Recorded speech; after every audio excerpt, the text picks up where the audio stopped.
Alléluia, Alléluia,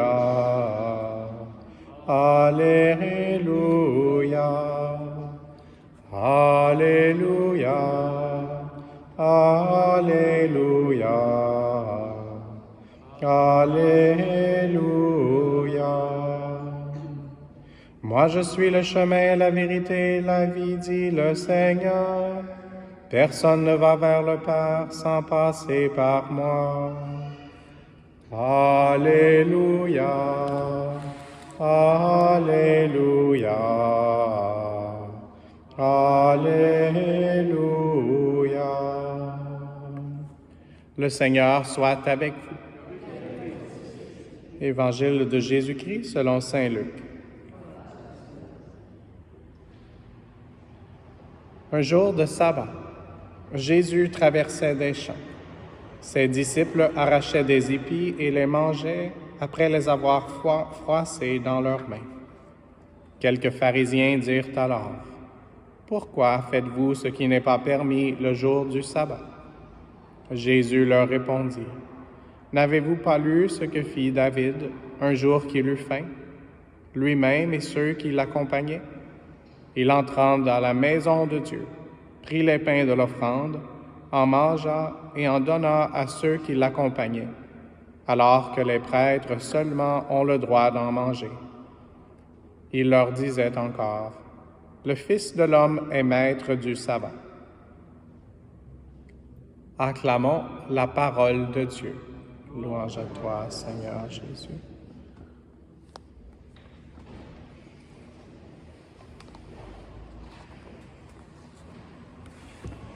Je suis content d'être de retour après une semaine avec ma communauté des Compagnons de la Croix.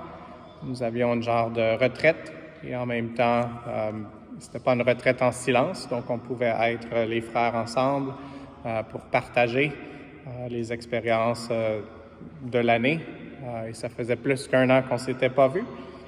Et donc, de revenir aujourd'hui avec une messe en français, c'est bien. C'est le plus longtemps maintenant, cette semaine, que je n'avais pas célébré la messe en français, qui est ma langue maternelle.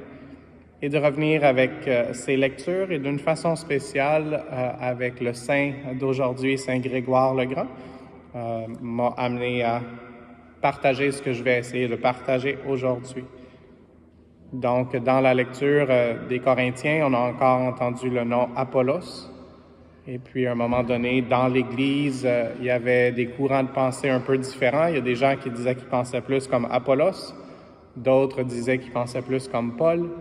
Et puis, Paul écrit aux Corinthiens aujourd'hui qu'il faut penser comme le Christ. Et donc, c'est pas facile, mais notre objectif, le focus sur lequel on devrait demander au Seigneur de nous inspirer, c'est vraiment Jésus-Christ. Et chacun, on est appelé d'une façon différente à servir le Christ, mais il faut toujours que ce soit pour servir Jésus, lui-même qui est le roi des rois, mais qui est venu ici pas pour être servi, mais pour servir. Et donc, le thème de notre retraite communautaire, puis les partages ou les leçons qu'on essayait d'apprendre, qui sont des leçons qu'on doit essayer d'appliquer pour le reste de notre vie, étaient sur le leadership. Et donc, c'est pas facile d'être un leader dans le monde actuel. C'est pas facile d'être un leader dans l'Église non plus. Et c'est pas seulement pour les prêtres, les religieuses, notre archevêque qui célébrait 10 ans d'épiscopat hier, mais c'est pour chacun de nous, même et surtout d'une façon spéciale, les personnes laïques. Alors, prions les uns pour les autres pour qu'on puisse croître en leadership. Et c'est quelque chose que je partageais aussi quand je prêchais dans une école primaire. Donc, je disais que chacun de nous, on doit être appelé à être des leaders.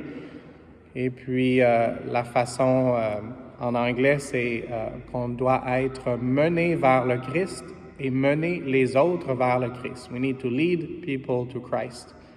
Et souvent, c'est par notre exemple de vie qu'on doit essayer de faire ça.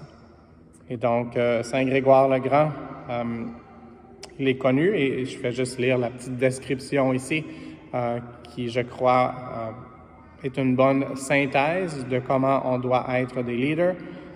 Il a fait de la réorganisation de l'administration de l'Église.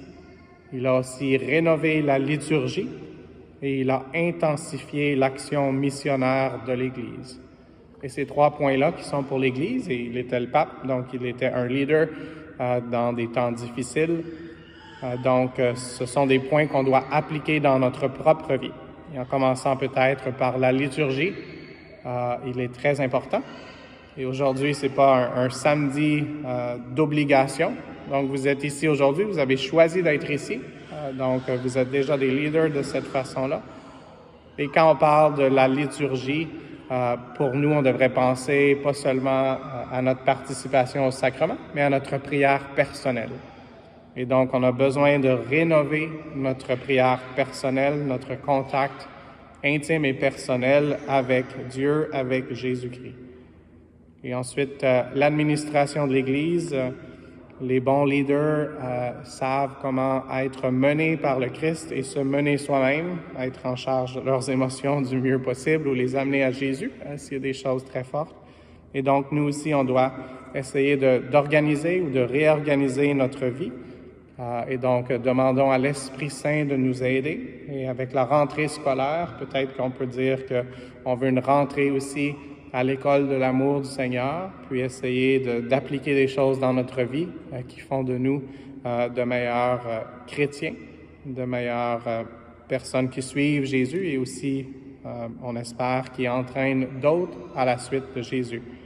Et finalement, l'action missionnaire, le thème est une des visions, la vision principale de notre archevêque ici pour le diocèse d'Ottawa-Cornwall et qu'on doit essayer d'être nous-mêmes des disciples missionnaires.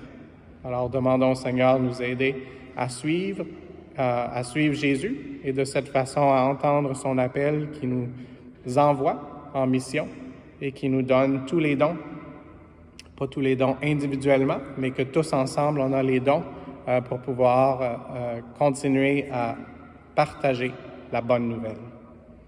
Et le samedi, habituellement, on essaie de faire honneur à la Vierge Marie. Et aujourd'hui, je suis sûr qu'elle n'est pas jalouse de Saint Grégoire le Grand, qui célèbre sa fête, mais avec elle, demandons de croître dans notre vie de prière, dans les choses de notre vie peut-être qu'on doit réorganiser, et d'une façon spéciale, comme elle, recevoir la parole de Dieu, et comme elle a amené la bonne nouvelle à Élisabeth, sa cousine, que nous aussi, nous puissions.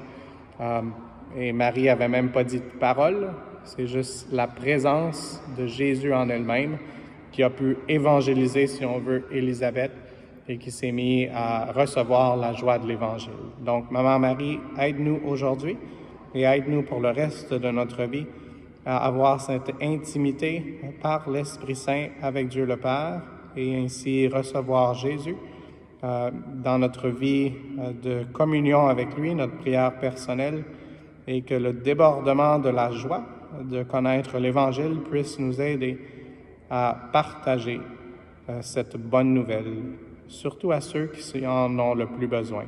Amen.